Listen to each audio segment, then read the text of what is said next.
এক ভদ্রলোক ফেসবুকে একটি পোস্ট শেয়ার করেছেন। আমি আপনাদেরকে একটু পড়ে শোনাই।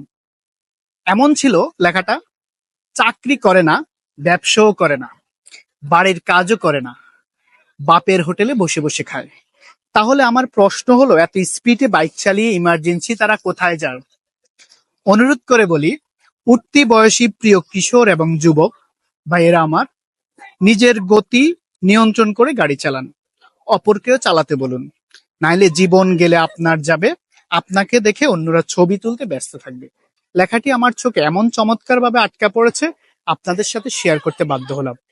অবশ্যই আপনারা যারা যুবক এবং তরুণ আছেন, বাইক চালান, উঠতি বয়স, আপনাদের মনে অনেক বেশি এখন হিংস্র ভাব থাকতে পারে, সেটাকে কবর দিয়ে আপনারা স্পিড কমিয়ে, যেহেতু আপনাদের এত ইমার্জেন্সি কোনো তেমন একটা কাজ থাকে না, আপনারা গতি কমিয়ে গাড়ি চালাবেন এবং বাকিদেরকেও গাড়ি চালাতে উৎসাহিত করবেন।